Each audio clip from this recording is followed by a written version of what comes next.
বড় ছোট সব গুনাহের হিসেব হবে সকল পাপের।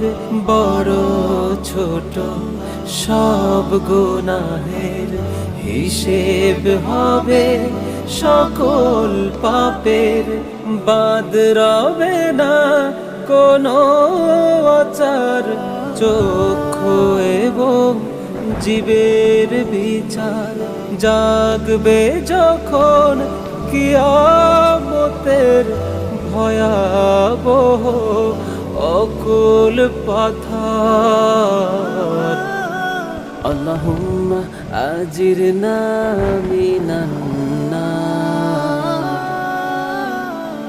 আল্লাহুম্মা আজিরনি মিনান নার।